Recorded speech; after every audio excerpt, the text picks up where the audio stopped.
Good evening. Thanks for joining us for this special edition of WDBJ 7 at 5. I'm Jean Jadhun. And I'm Melissa Gayona.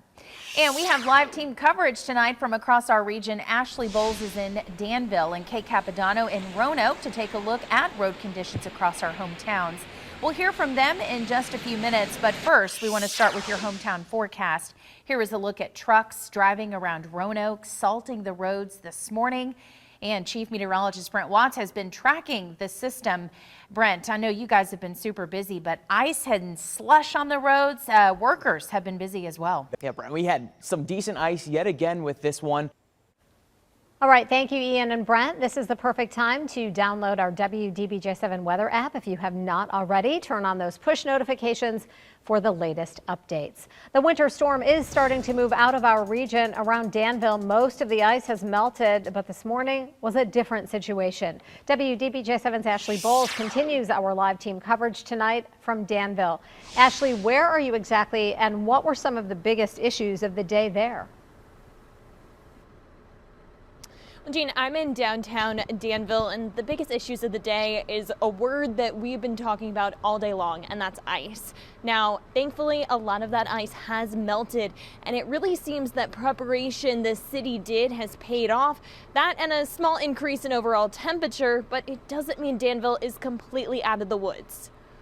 Ice-covered grass, signs, just about any outdoor surface was frozen Thursday morning during storm number 5 Danville has seen this winter. On the last ice storm, the streets were good, but we had a significant number of pine trees that were dropping across power lines and into the streets. And we ended up with about 25 locations that we had to go out and clear the roads for the storm that happened this past Saturday. Public works crews were hard at work Wednesday and into Thursday, thankfully cleaning up fewer trees than before, but ready.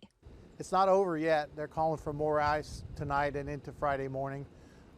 So I don't know that we've seen the worst of it yet. A main concern was also power. Thousands were without it this past weekend, and 2 different substations went down earlier, but were reconnected within hours. From a police perspective, the fear is crashes. One thing unique we kind of experienced the other day was the traffic signals were all out at intersections, major intersections. So if you run into that, treat it as a 4-way stop when you get to those intersections. Danville police did not have any traffic-related calls during the day Thursday, a sign that hopefully drivers heeded to the warnings.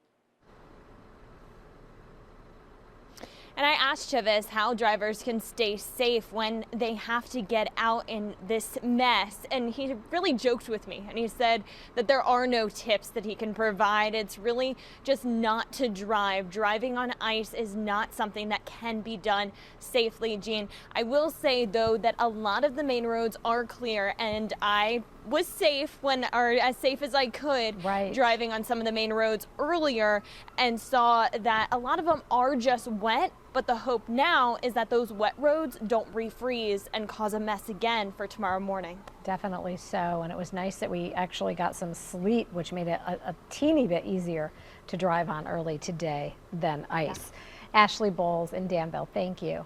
And the freezing rain and sleet have also paused in Roanoke this afternoon, but there are still wet and icy conditions throughout the city. Kate Capodanno is live in Grandin Village. Kate, what are you seeing in that particular neighborhood? Melissa, the roads are wet, and if you take a look at below my feet, this slush is kind of what's been piled up along the curbs here, pushed away by those plows. Another thing to note is that the sound, you can hear it. It's the drops of ice melting off the trees and power lines, and sometimes you'll even see a drop fall on me.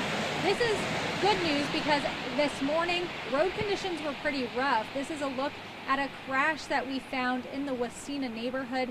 This happened near Main Street and Howard Avenue. You can see that car flipped on its side, even crashing into a power pole. As of tonight, we still don't know the condition of that driver. Luckily, with the way the temperatures have risen a little bit and crews being out on the roads, that asphalt, we can see it, and conditions did improve this afternoon when you had to go out on those roads, on especially those primary roads. But another thing to note is that communities like Grandin Village, a lot of these businesses are closed, including the co-op. the lights are dark, and that helps people, Melissa, because it makes it so that there's not places to go. People can stay home and, of course, stay safe. Sure. And I think the video you had there of the car into the power pole just turned on its side was maybe sort of a wake-up call for those folks planning to get out. Hopefully everyone will stay home. Kate, thank you. Meanwhile, people in central Virginia woke up to a mix of precipitation on the sidewalks and roads. WDBJ7's Michael Olaknowitz joins us live from Lynchburg. Michael, how have things progressed there throughout the day? Well, Gene, this morning as I headed outside, we were getting some of those last bits of sleet here in the area. Now, that story is much the same for around the Lynchburg area. Plow crews put their attention on a lot of the primary roads around here. And by around lunchtime, much of the downfall had stopped, but there was still some slush and general wetness left out in the roadways this afternoon heading into this evening. The attention, however, does turn to tonight as a refreeze and perhaps maybe a bit more downfall comes along the way. In this case, applying abrasive sand and salt is appropriate to ensure traction and make sure that we watch those cold spots. Now, lots of residential roadways are still not yet cleared, Gene. Those areas will likely get the hardest refreeze as we head into tonight. And that is the concern. Michael, be safe out there. Thank you. Southwest Virginia is not the only area that got hit by winter weather today. Desiree Montilla from our sister station in Richmond has a look at weather conditions in Chesterfield. Coming up on WDBJ7 at 5, our hometowns are not the only places experiencing bad weather. We will run down the conditions across the country. More snow is blanketing the Northeast in what forecasters are calling a long-duration event. By the time it's over late tomorrow, that part of the country could get another 8 inches of snow. Texans, meanwhile, are suffering a 4th day of weather-related misery, with the crisis there turning into a shortage of safe drinking water. Naomi Ruckham reports from New York. All right, just tough weather in all parts of the country, it seems like right now.